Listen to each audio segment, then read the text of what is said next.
Guys, good morning. Andito ako ngayon sa work ni Brian. Ayun na siya, oh. Yun, naglalakad. And then, yung building na yan, ito guys, wait lang. Yan.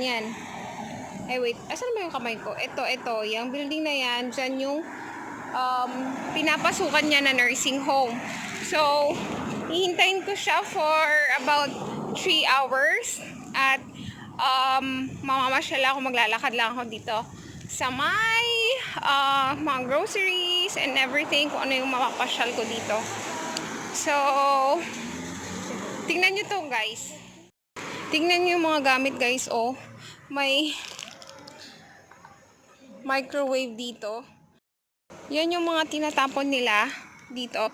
May mga upuan, may mga crib pa. Tapos sabi ni Bri, may specific na place dito na schedule nilang magtapon ng mga sirang gamit nila. So, yun, ito pa lang yung nakita ko guys na lugar na may mga ganitong gamit sa labas. Yan, meron pa silang car seat ng bata, sofa, pero parang masyado ng or sirang-sira ng ibang gamit. Yung iba kasi may mga parang bago pa, naka-box pa. Nakakuha nga si Brian, may shoes pa dun guys. Oh, ang ganda. Kaso wala yung pair niya. May mga bags pa dyan. May nakuha daw siyang naka-box na parang ilaw.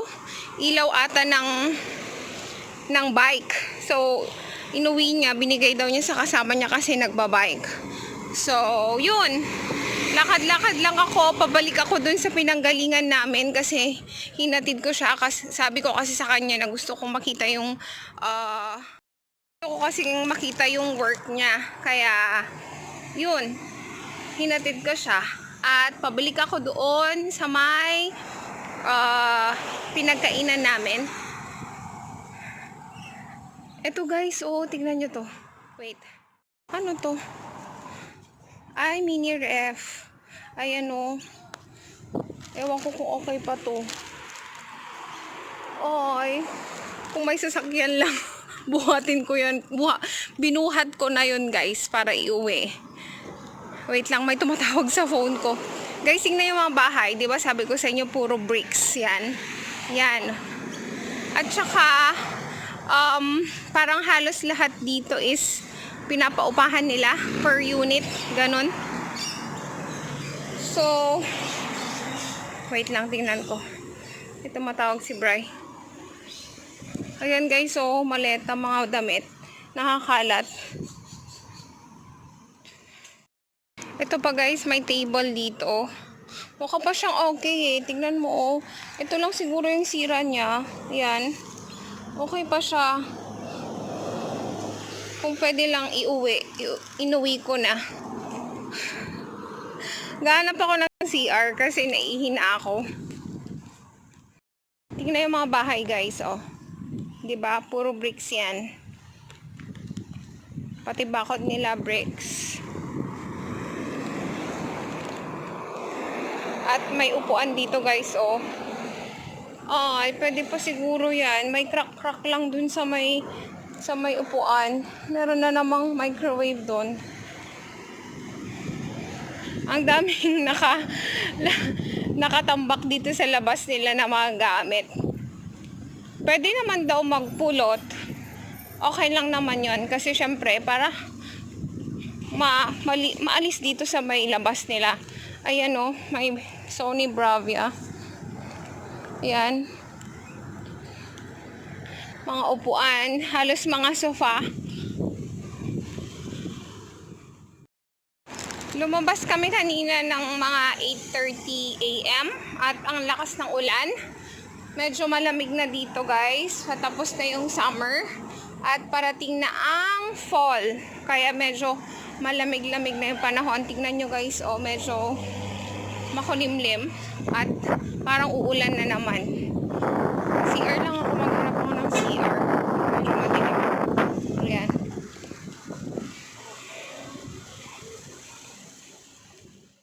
Mahirap mag-vlog dito guys kasi kahit dun sa grocery nila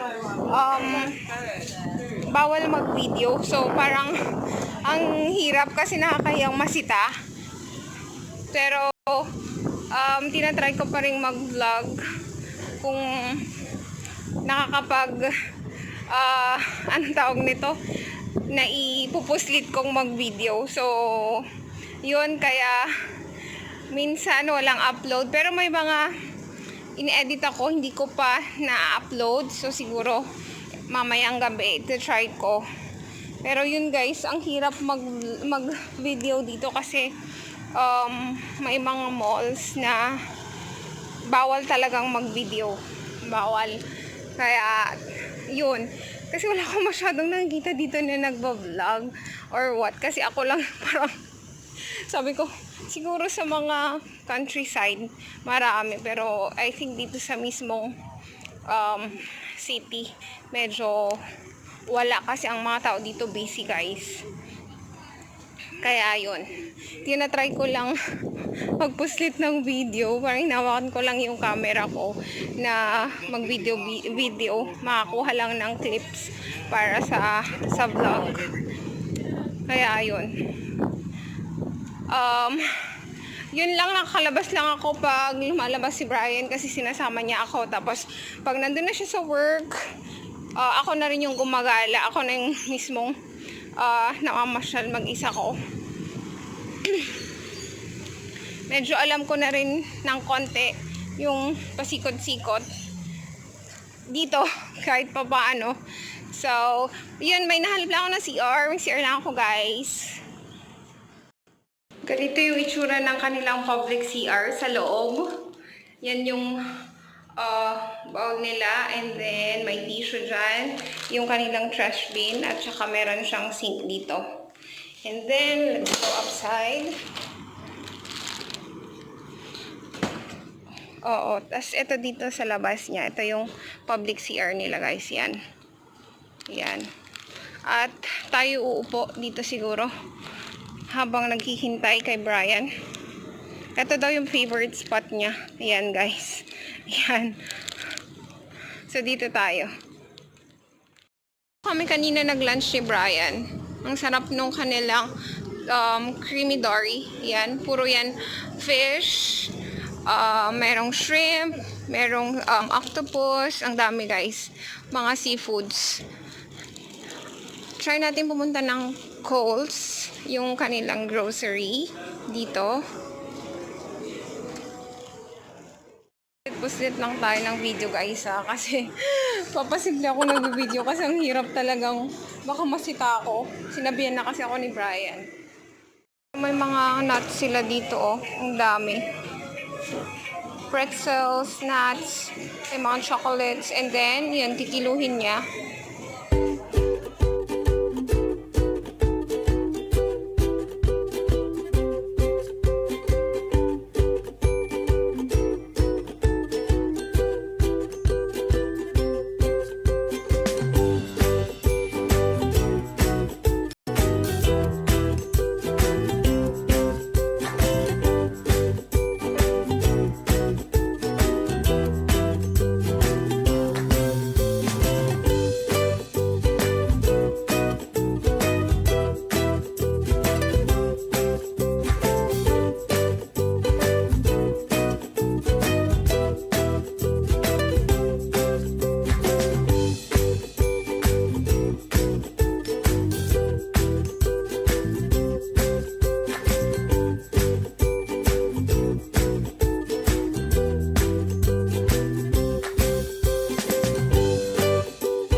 Guys, pinatong ko kayo dun sa isang cellphone ko para hindi nila makita yung nagbe-video ako. So guys, bear with me. Hindi ko na ipapakita yung face ko para makita nyo guys yung mga yung grocery store nila dito sa city. So sana naririnig nyo ako. Hindi halata na nagbe-video ako guys kasi naka cover yung screen nung isang phone ko. Kaya hindi siya halatang nagbi-video ko.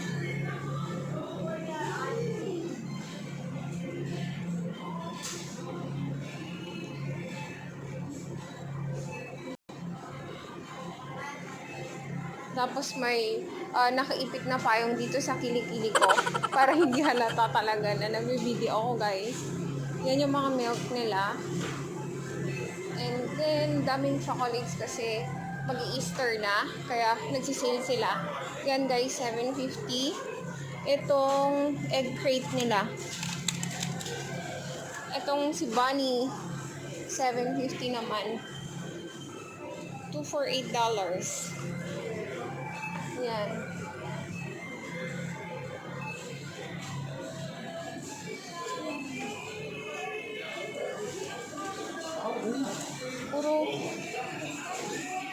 Puro half price yung mga chocolates, guys. Lalo na yung Cadbury. 250 siya. Save dating $5 yung isa.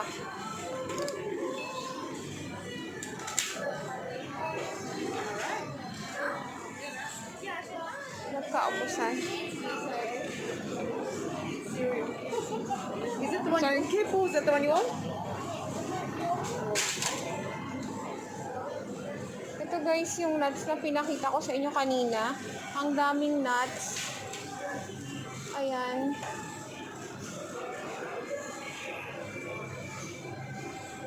Sana kita nyo. Hindi ko alam kung nakikita nyo, guys, kasi hindi ko siya makita kung na-video ko ba siya ng maayos.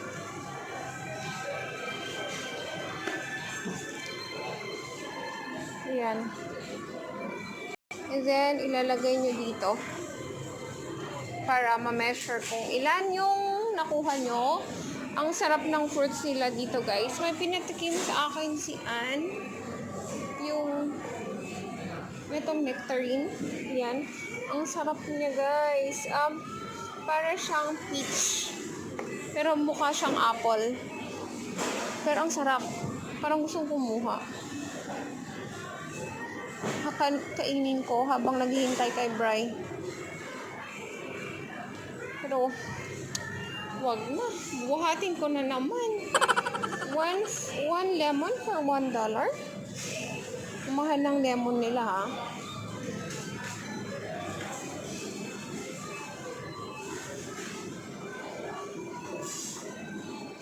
So, dito yung kanilang fruits and vegetable section.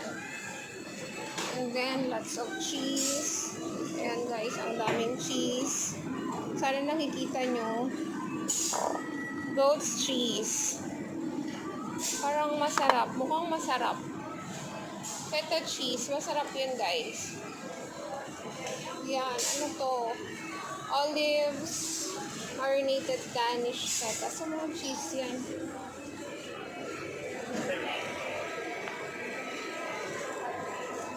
At yung meat section naman nila, guys. Yan. So, halatang hindi ako nag-video kasi naka-cover talaga tong phone. Yung meat section naman dito.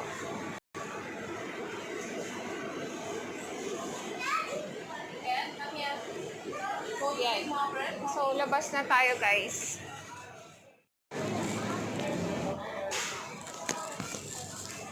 Kuha tayo, guys, ng nectarine kasi medyo matagal-tagal pa ako maghihintay kay Brian para may kainin ako. Mukha siyang apple, guys, pero hindi. Peach siya, para siyang peach. Dalawa lang.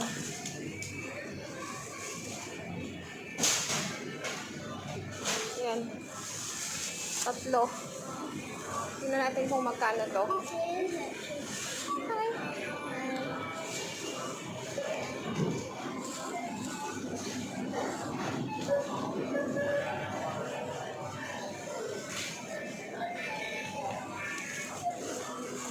Ito, guys, yung strawberry nila $4.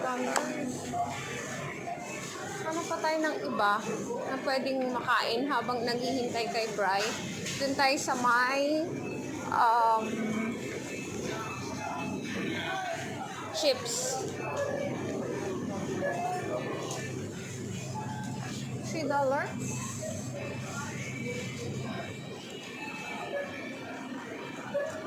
Huwag na tayo uminom kasi maghahanap na naman ako ng CR nito. Pag nadamihan ko uminom.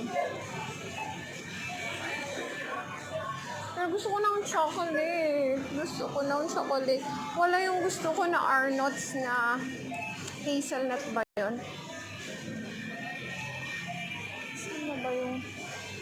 Ito pala yung Wisconsin.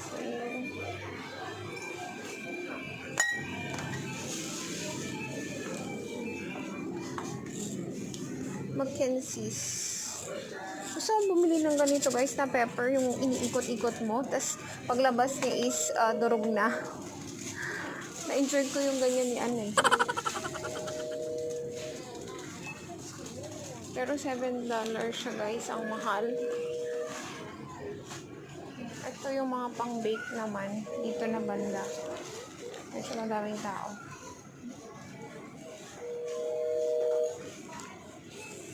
Yung ibang mga shelves sila, naubos kasi sale. Ito kaya yung masarap na brownies. Mukha siyang masarap.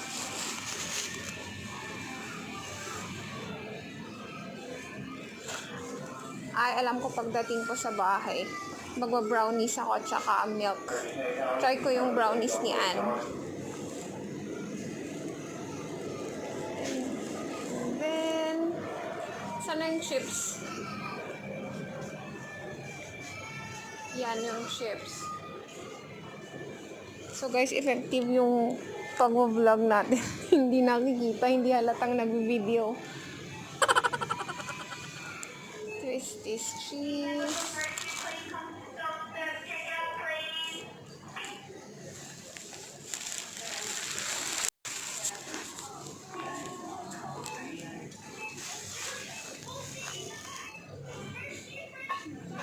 Hanap tayo ng chips na masarap. Kaso may chips pa sa bahay. Chips. Prutas na lang tayo guys. Nakalabas na tayo ng post guys. Upo lang tayo dito. At kakain ng prutas. Ayan. So pag nag-grocery ka, dapat syempre may dala-dala kang basket or sarili mong plastic bag or eco bag. Or kung hindi ka nakapagdala, babayaran mo yung plastic nila. So, may 30 cents, may 50 cents, depende sa laki ng plastic bag. So, dapat, kung gusto mong makatipid, magdala ka ng card mo or sarili mong bag para sa mga groceries mo. Or, yung iba din, hawak-hawak na nila yung dinala nila. Hindi ka naman masisita guys kasi may receipt naman. So, pag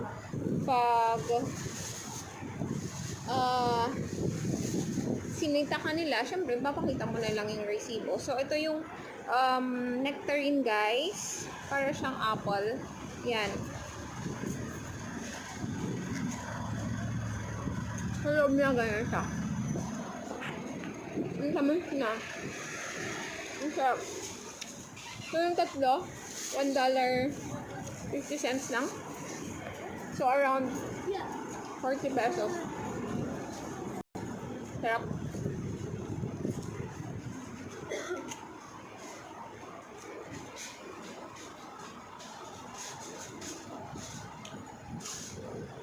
May 2 hours pa akong maghihintay kay Bri. Pero okay lang. Samahan niyo ako.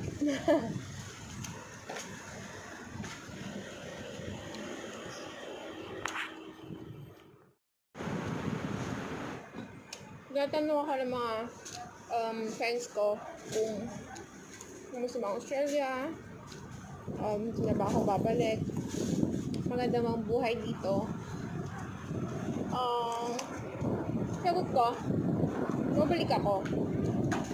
Mas lang ako dito kasi may work ako sa Pinas and at the same time, yun yung anak namin ni Brian.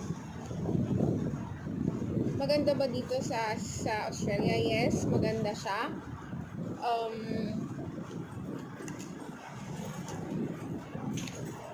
malinis, disiplinado yung tao, maganda yung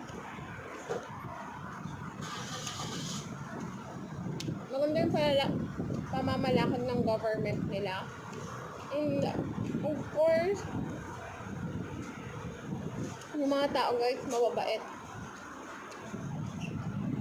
Honest pa sila.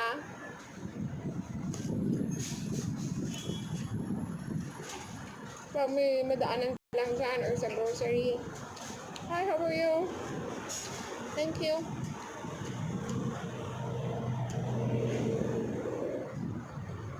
Sa weather naman, okay din kasi mayroon silang 4 seasons: summer, winter, spring, and fall. So, February is yung summer nila. March, April, May, fall.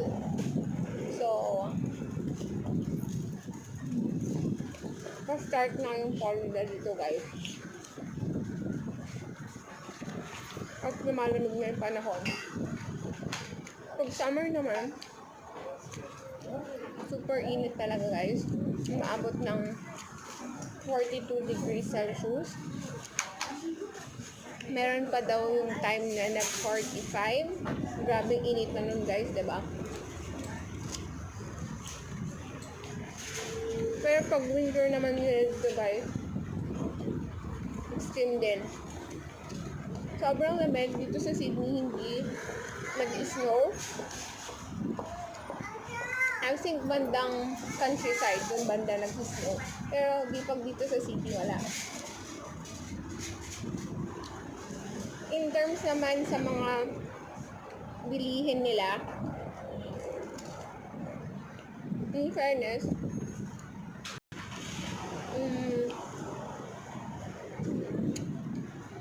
mura din siya. Pag mga restaurant, medyo mahal ang food. Pero siguro, syempre, kung maganda yung work mo dito, hindi mo na yung mapapansin. Hindi mo na yung sasabihin na, mura lang yan. Mahal yan.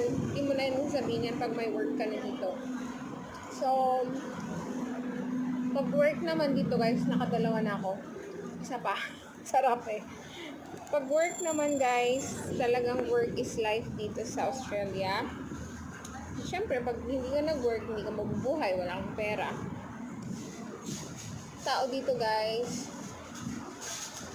Oh, hindi masarap nakuha ko. Oh my God. Yung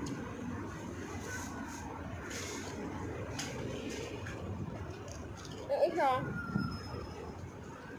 crunchy. Ito hindi na. Tapos yun, kung maganda yung company mo, maganda yung work mo, siyempre, mas mataas yung kita mo.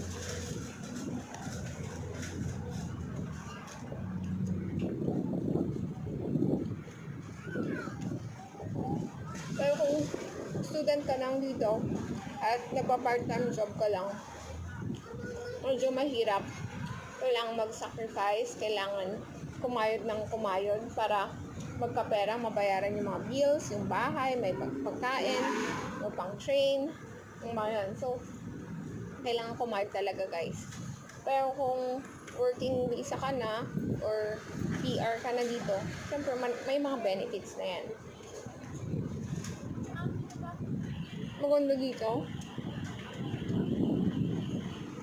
kung mag-start ka at masipag ka. Kasi hindi ka mabuhay dito guys kung hindi mo alam magtrabaho. Yun nga, yung sanay ka sa magandang buhay. Kaya dito guys, back to zero ka dito.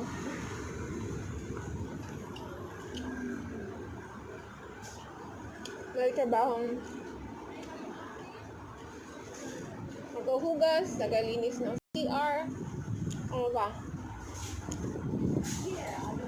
Taga-map, yun yung mga trabaho mo dito pag umpisa ka lang, pag bago ka lang dito. So, dapat malakas yung loob mo, kaya mo hindi ka maarte, kaya mo pasukan lahat ng job dito, huwag kang mamili ng mga trabaho. Kung gusto mo talagang magkapera. Ako kung pwede lang akong magtrabaho habang nag-i-stay dito, kaso nga lang, hindi na ako naghanap kasi kulang yung time ko. Sana kung ang leave ko is 3 months, gano'n. Mga 3 months to 6 months, pwede pa. Pero pag 1 month lang, yung 1 month lang na yun guys, is yun lang yung araw na maghahanap ka pa lang ng work. Hindi naman yung agad-agad is makakahanap ka na. Kailangan mo mag-submit ng resume mo, mag-email ng mga resume mo sa kung saan saang company or lugar. So, kailangan talaga, medyo matagal-tagal din. And, yun nga, ubus ko na naman. Kung may magkakataon naman, ang bigyan ng chance na mag-work, or not, pero hindi pa yun yung iniisip ko.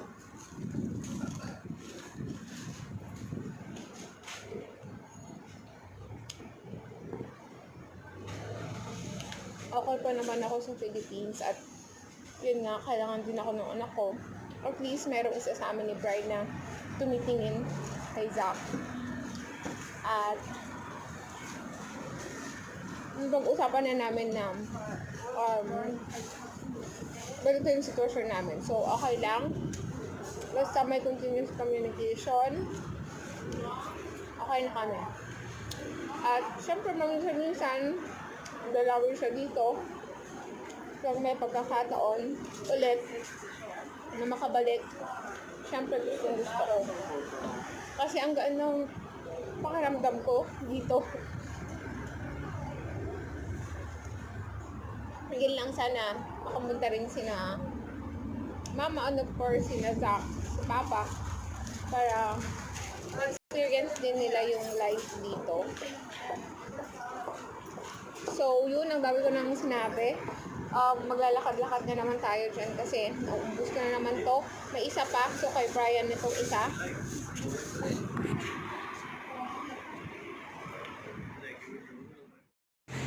Ayan guys, kasama ko na si Bri. Natapos daw nila yung work nila ng maaga. So, 6 PM na ba, Dad?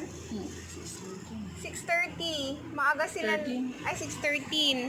So, maaga silang lumabas kasi natapos na nila yung work nila. Kasama niya yung, may kasama siyang Pinoy sa work niya from Baguio. Kaya, yun guys, pauwi na kami. We're waiting for the bus.